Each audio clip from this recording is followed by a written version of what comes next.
আল্লাহ রাব্বুল আলামিন কোরআনে কারীমের মধ্যে ইরশাদ করেছেন, ইয়া আইয়ুহাল্লাযীনা আমানু কুতিবা আলাইকুমুস সিয়াম কামা কুতিবা আলাল লাযীনা মিন ক্বাবলিকুম লাআল্লাকুম তাত্তাকুন।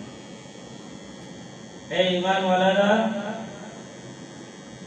তোমাদের উপর রমজানের রোজাকে ফরজ করা হয়েছে, যেমন ইতিপূর্বে তোমাদের আগের উম্মতদের উপর ফরজ করা হয়েছে, কেন? যাতে করে তোমরা গুনাহ থেকে বাঁচতে পারো এবং জান্নাতের মুস্তাহিল হতে পারো। তার কারণে আল্লাহ সুবহানাহু ওয়া তাআলা আমাদের সামনে সাধনার মাস রমজান মাস এনেছে।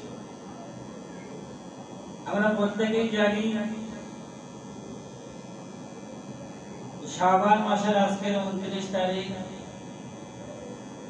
আজকে যদি চাঁদ দেখা যায়, আজকের থেকেই তারাবি শুরু হবে, আর তা না হলে কাল থেকে।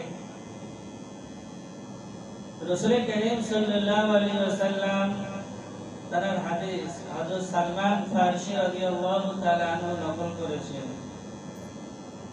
এবং বলছেন, একদা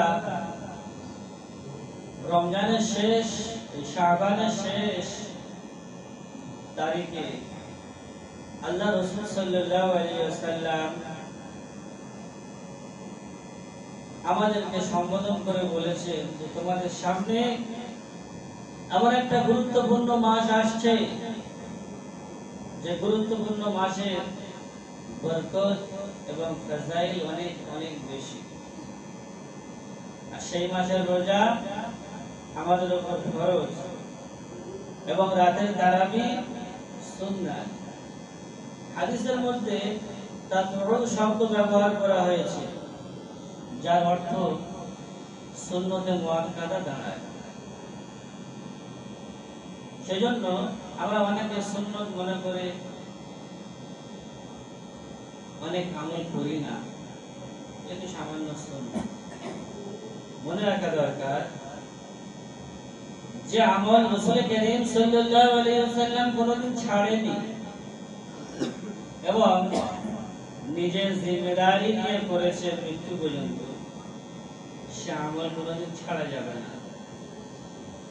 সে আমলের তাকিদ আছে, সেজন্য করে সুন্নতে মুআক্কাদা এই আমল যদি কেউ ছেড়ে দেয় গুনাহগার। এবং রাসূল করিম সাল্লাল্লাহু আলাইহি ওয়াসাল্লাম বলেছেন, যখন রমজানের প্রথম রাত শুরু হয়, আল্লাহ সুবহানাহু ওয়া তাআলা জান্নাতকে সাজিয়ে দেয় এবং জাহান্নামের দরওয়াজা আল্লাহ তাবারক ওয়া তাআলা বন্ধ করে দেয় এবং সারকিস শায়াতিন, যারা শয়তান আছে, তাদেরকে বন্দী করা হয়, শিকলে বন্দী করে সমুদ্রে নিক্ষেপ করে, যাতে করে ঈমানওয়ালা ইবাদতের মধ্যে, বান্দেগীর মধ্যে কোন রকমের ব্যাঘাত না ঘটে, তার কারণে এত ইন্তজাম। এবং রমজান মাসের ফজাইলের মধ্যে আরো এসেছে যে এই মাসে ঈমানওয়ালাদের রুজির মধ্যে আল্লাহ সুবহানাহু ওয়া তাআলা ভরপুর বরকত দান করেন। গরিবের থেকে গরিব সাথী, তাদের খানা পিনার মধ্যে অন্য মাসের তুলনায় দেখবেন অনেক ইন্তজাম ভালো হয়, ব্যবস্থা ভালো হয়। সেজন্য করে হাদিস পাকের মধ্যে এসেছে, এই মাসে আল্লাহ রাসূল সাল্লাল্লাহু আলাইহি ওয়াসাল্লাম এই মাস সম্পর্কে বলেছেন, যে ব্যক্তি রোজাদারকে ইফতার করাবে, আল্লাহ সুবহানাহু ওয়া তাআলা তাকে হাউজে কাউসারের পানি পান করাবে এবং সেই পানি পান করার পরে আর পিপাসা লাগবে না। এই জন্য পিপাসা লাগবে না, হাউজে কাউসারের পানি যারা আল্লাহ রাসূল সাল্লাল্লাহু আলাইহি ওয়াসাল্লামের হাতে পান করবে, তাদের আর পিপাসা লাগবে না। তার কারণ হলো তারা নিশ্চয়ই জান্নাতে ঢুকবে। হাউজে কাউসারের পানি পান করেছে মানে জান্নাতে ঢুকবে। রাসূলের সাহাবীরা আল্লাহ রাসূল সাল্লাল্লাহু আলাইহি ওয়াসাল্লামকে বলছেন, ইয়া রাসূলুল্লাহ, আমাদের মধ্যে এমন তো সামর্থ্য রাখে না যে আমরা কাউকে পেট ভরিয়ে ইফতার করাবো। সাহাবাদের মধ্যে অধিকাংশ মানুষ গরিব শ্রেণীর ছিল, যার কারণে তখন এই প্রশ্ন জায়গাটাই স্বাভাবিক। আল্লাহ রাসূল সাল্লাল্লাহু আলাইহি ওয়াসাল্লাম বলেছিলেন, পেট ভরিয়ে ইফতার করানো জরুরি নয়। তোমাদের মধ্যে কেউ ইচ্ছা করলে রোজাদারকে এক গ্লাস পানি পান করিয়ে ও ইফতার করাতে পারে, এবং তোমাদের মধ্যে কেউ যদি মনে করে একটা খেজুরও খাওয়ানো যায়, এক গ্লাস লস্যিও খাওয়ানো যায়, তাহলে কি হবে? রোজাদারের সমস্ত পরিমাণ সওয়াব আল্লাহ সুবহানাহু ওয়া তাআলা ইফতার দাতাকে দান করেন। তারপরে আল্লাহ রাসূল সাল্লাল্লাহু আলাইহি ওয়াসাল্লাম মানুষের মধ্যে সন্দেহ অবকাশ দূর করেছে। অনেকে মনে মনে করবে যে যাকে ইফতার করানো হচ্ছে তার সওয়াবগুলো কেটে হয়তো যিনি ইফতার দাতা তাকে দেওয়া হবে, কিন্তু আল্লাহ সুবহানাহু ওয়া তাআলা রহমানুর রহিম, তিনি এত বড় দাতা, এত বড় দেনেওয়ালা, তার ভান্ডারে কোনো রকমের কমি নেই। রোজাদারের নিজস্ব সওয়াব সে তো পাবেই, সওয়াবের কোনো ঘাটতি করা হবে না। তারপরেও আল্লাহ সুবহানাহু ওয়া তাআলা রোজাদারের মকবুল সওয়াব ইফতার দাতাকে দান করেন। আজকে আমরা অনেকে মনে মনে করি শুধুমাত্র মসজিদে ইফতার দিলেই আমাদের দায় সেরে যাবে, যার জন্য নাম লেখার জন্য জরুরিও হয়। মনে রাখতে হবে আমাদের পাশের বাড়ি, আশেপাশে যারা প্রতিবেশী গরিব আছে, বিধবা আছে, এতিম আছে, মিসকিন আছে, আপনার বাড়িতে যেদিন যা জোগাড় হবে তার থেকে কিঞ্চিত পরিমাণ তাদের জন্য প্রতিদিন ব্যবস্থা করুন। যদি পারে আল্লাহ সুবহানাহু ওয়া তাআলার আরশ কেঁপে যাবে খুশিতে, এবং আল্লাহ সুবহানাহু ওয়া তাআলা মকবুল মানে যে জিনিসটা কবুল হয়ে গিয়েছে এরকম সমপরিমাণ সওয়াব আল্লাহ পাক দান করবে। এবং তারপরে হাউজে কাউসারের পানি মরণের পরে আল্লাহ রাসূল সাল্লাল্লাহু আলাইহি ওয়াসাল্লামের হাতে পান করার তৌফিক নসিব হবে। সেই জন্য আমাদের যারা প্রতিবেশী আছে পাশে, যা জোগাড় হবে প্রতিদিন তাদেরকে কিঞ্চিত পরিমাণ তার থেকে দিয়ে দেব। এবং আমাদের যে সমস্ত আত্মীয় স্বজন আছে, যদি আর্থিক অবস্থা ভালো হয়, যেমন বোন আছে, এগুলো এখন রক্তের সম্পদ, তো তাদেরকেও যদি আর্থিক অবস্থা ভালো হয় তাদেরকেও সহযোগিতা করা উচিত। এগুলো তো মাশাআল্লাহ হয়েছে। এবং তার সাথে সাথে রাসূল কারীম সাল্লাল্লাহু আলাইহি ওয়াসাল্লাম কি বলেছেন, রমজানের ফাজাইলে এই মাসে যদি কেউ একটা নফল ইবাদত করে, তো সে যেন রমজানের বাইরে একটা ফরজ আদায় করলে যে সওয়াব, সেই সওয়াব আল্লাহ পাক তার আমলনামায় দান করেন।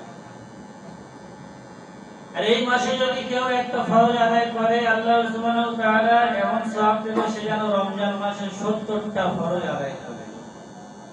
সুতরাং আমরা তো প্রত্যেকেই রোজা করব, কিন্তু রোজার অনেক আদব আছে। রোজা মানে এই নয় যে সুবহে সাদিক থেকে নিয়ে আর মাগরিব পর্যন্ত চুপচাপ শুকিয়ে থাকা। রোজা আপনার সমস্ত রকমের খাহিশ থেকে, খারাপি থেকে বাঁচে। যেরকম ভাবে আল্লাহর হুকুম মনে করে আমরা হালাল জিনিসকে খানা খাওয়া কিন্তু হালাল, কিন্তু আল্লাহর হুকুম সেই পালনের কারণে আমরা নিজেদের উপরে হারাম করে নিয়েছি, খাই না, তাই না? দুপুরবেলা বিকেলবেলা আমরা যে খাবারটা প্রতিদিন প্র্যাকটিক্যাল হয়ে আছে, সকালবেলা একটা মোটা টিফিনের ব্যবস্থা, এগুলো আমরা রেগুলার 11 মাস করি তো, একদম হালাল। তারপরেও আল্লাহর হুকুম যার কারণে আমরা করি না। রমজানের বাইরেও এরকম যেগুলো আল্লাহ পাক হারাম করেই দিয়েছে সেগুলো আল্লাহর সমান। রমজান থেকে এগুলো শিখে, রমজান মাস থেকে শিক্ষা নিয়ে সেগুলোকে করে, এবং তার সাথে সাথে রোজার যে আদব আছে সেই আদবগুলো ফলো করা আর তাকে পুরো পরিপূর্ণভাবে পাবন্দের সঙ্গে করা। রোজা রাখছে, সারাদিন কিছু ভালো লাগে না, সারাদিন যদি মোবাইল দেখে দেখে, মুভি দেখে দেখে, ফিল্ম দেখে দেখে সময় কাটায়, রোজা হবে কিন্তু সেই চোখের যে রোজা তৃপ্তি সেই জিনিসটা থেকে বঞ্চিত হবে। রোজা রেখেছে, সারাদিন সে জবানকে ব্লেডের মতন চালাচ্ছে, মুখে যা আসছে লাগামহীন, কোনো বাঁধন নেই, যা মনে আসছে তাই বলে দিচ্ছি। মসজিদে শুয়ে শুয়ে হোক, আর বাড়িতে হোক, আর চা দোকানে হোক, আর কোনো বৈঠকখানায় হোক, রোজা করতে করতে যদি গীবত গিল্লা এই সমস্ত জিনিস করে দেখবেন, একদম তাজরবা পরীক্ষা করে দেখবেন যে আল্লাহর হুকুম পালনের কারণে একটা তো মুত্তাকিদের যারা রোজা রাখে সত্যিকারের খোদার ভিতরে কষ্টই হয়, কিন্তু যারা রোজা করার পরে সারা দিনটা মানুষের নামে গীবত করে করে বেড়াচ্ছে, রোজা রেখেছে, জবানের হেফাজত নেই, লা ইয়ানি বাত করছে। লা ইয়ানি বাত মানে ওয়াহিদুত কথাবার্তা, যে কথার মধ্যে কোনো রকমের মানে লাভ নেই, সেই কথা সে মেতে আছে। যারা করেন এরকম দেখবেন তাদের রোজা রাখা খুব কষ্টকর, মারাত্মক কষ্ট হবে। এটা আল্লাহ রাসূলের হাদিস থেকে প্রমাণ। রাসূল করিম সাল্লাল্লাহু আলাইহি ওয়াসাল্লামের যুগে একজন মহিলা এসেছে আল্লাহ রাসূলের কাছে, এসে বলছে, ইয়া রাসূলুল্লাহ, অমুক একজন মহিলা সে রোজা রেখেছে, কিন্তু রোজা রাখার পরে সে একদম মরণাপন্ন অবস্থা, সে থাকতে পারছে না, ছটফট করছে, মনে হয় যেন একদম রোজাটা ভেঙে দিই, এত কষ্ট হচ্ছে। আল্লাহ রাসূল সাল্লাল্লাহু আলাইহি ওয়াসাল্লাম তাকে ডাকলেন, ডাকার পরে তার সামনে পেয়ালা পেশ করলেন আর মুখে হাত দিয়ে বমি করতে বললেন। করার পরে দেখছে একদম টাটকা খুন বমি হয়েছে। তাকে জিজ্ঞাসা করা হয়েছে যে তুমি রোজা রেখেছো, সেহরি করেছো? বলে হ্যাঁ সেহরি করেছি। কিন্তু খুন কোথা থেকে আইলো? একদম টাটকা খুন মানুষের মুখ থেকে। তো জিজ্ঞাসা করা হলো, রোজা রেখেছিল বটে, কিন্তু সারা দিন সে মানুষের নামে গীবত করে করে মানুষের মানে রক্ত, মানুষের গোশত সে রোজা রাখার পরেও গীবতের মাধ্যমে ভক্ষণ করেছে। হাদিস থেকে।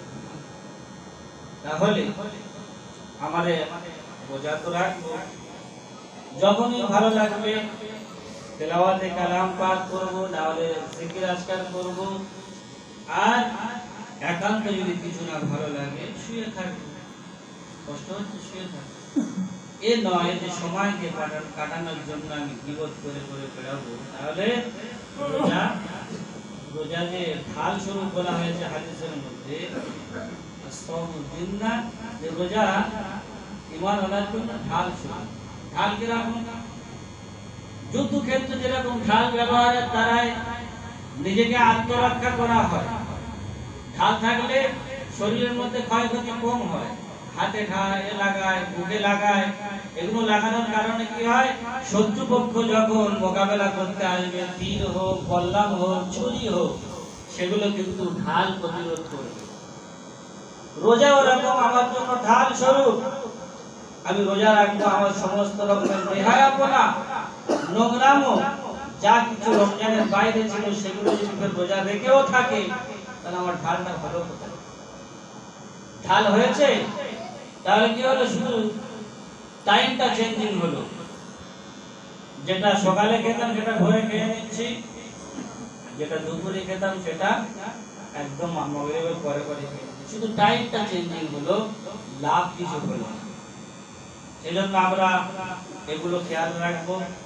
আর তার সাথে সাথে হালাল উপার্জনের দ্বারা ইফতার করা, চাই সেটা কিছুই নেই, শুধু খেজুরের পানি দিয়ে হলেও চলবে, কিন্তু সারাদিন রোজা রাখার পর কোনো তাহকিক বিনা সামনে যা আসবে চালিয়ে দেবো, হ্যাঁ, তাহলে কিন্তু সে রোজা রাখাটা বেকার। সেই জন্য মা এবং বোনেদেরও বলে দেবে যে রোজা করতে করতে যেন গীবত বিল্লায় না পড়ে, তারাও যেন আমলের মধ্যে 24টা ঘন্টা কাটাতে পারে সেই ফিকির করা। এবং তার সাথে সাথে রমজান মাসে ইফতারের সময় একটা গুরুত্বপূর্ণ সময়। এই সময়টা আমরা যদি ইফতারকে সামনে নিয়ে নিজেদের মাতৃভাষায় আল্লাহ সুবহানাহু ওয়া তাআলার দরবারে নিজের গুনাহ মাফের জন্য বলতে থাকি, নিজের আত্মীয় স্বজন যারা কবরস্থ হয়ে গিয়েছে তাদের জন্য যদি মাফি চাইতে থাকি, আল্লাহ পাক ওই সময়টা কবুলিয়াতের সময় কবুল করে নেয়। ইফতার সামনে রেখে যখন দোয়া করা হয়, আল্লাহ সুবহানাহু ওয়া তাআলা ফেরেশতাদেরকে সম্বোধন করে খবর করতে থাকে, গর্ব করে বলতে থাকে, দেখো যাদের সৃষ্টি করার ব্যাপারে তোমরা মানা করেছিলে যে দুনিয়াতে হানাহানি মারামারি কাটাকাটি করবে, এদের সামনে সমস্ত রকমের খাবার মজুদ আছে, সব কিছু খাবার লোভনীয় খাবার, ইচ্ছা করলে সে খেতেই পারত, কিন্তু সে আল্লাহর হুকুমকে প্রাধান্য দিয়েছে যতক্ষণ পর্যন্ত টাইম না হচ্ছে 1 সেকেন্ড আগে সে পান করবে না। ঈমানের হাকিকাত একটা ঈমানের প্রকৃত ঈমানের তাকে যদি টাকা ওর বিনিময়ে যদি বলা হয় যে বাপ রোজাটা ভেঙে দে, সে কিন্তু জানের বিনিময়ে হলেও রোজা ভাঙবে। আর যার ঈমানের দুর্বলতা থাকবে সে নানান রকমের অজুহাত খুঁজবে, গ্যাসের অজুহাত খুঁজবে, শরীর দুর্বলের অজুহাত খুঁজবে, খুঁজে খুঁজে সে রোজাগুলো ভাঙার চেষ্টা করবে। রোজা রাখার পর আল্লাহ সুবহানাহু ওয়া তাআলা মানুষের মধ্যে, তার শরীরের মধ্যে, মুখের মধ্যে একটা নূরানিয়াত দিয়ে দেয়। আর রোজা রাখার পরে যে পেটটা খালি থাকে, মানুষের মুখ থেকে একটা দুর্গন্ধ বের হয়, রোজাদারের মুখের দুর্গন্ধ আল্লাহ সুবহানাহু ওয়া তাআলার কাছে মেশকে আম্বারের তুল্য বলা হয়েছে হাদিসে। তার মানে এই নয় যে মেসওয়াক করা বন্ধ করবে, মেসওয়াক করার পরেও সেই গ্যাসটা বের হয়। এজন্য আমরা রোজার মাস আসছে, মাশাআল্লাহ, সেই রমজান মাসে যাতে করে যত বেশি বেশি করে আল্লাহর হুকুমের মধ্যে পাবন্দি থাকা যায় সেই চেষ্টা করব। আর আজ থেকে যত মুসল্লি মসজিদে এসেছেন প্রত্যেকে একদম মজবুতের সঙ্গে নিয়ত করে নেন যে যতদিন বাঁচব জিন্দগিতে আর কোনোদিন নামাজ ছাড়ব না, করবো ইনশাআল্লাহ। আল্লাহ সুবহানাহু ওয়া তাআলা আমাদের বলা এবং শোনার থেকে বেশি আমল করার তৌফিক দান করুন। একটা গুরু থেকে কম বেশি জানি, মসজিদের পিছনে মসজিদ বানানোর কাজ শুরু হয়ে গিয়েছে এবং মসজিদের ফান্ডে যতগুলো টাকা ছিল কম বেশি লেগেই গিয়েছে।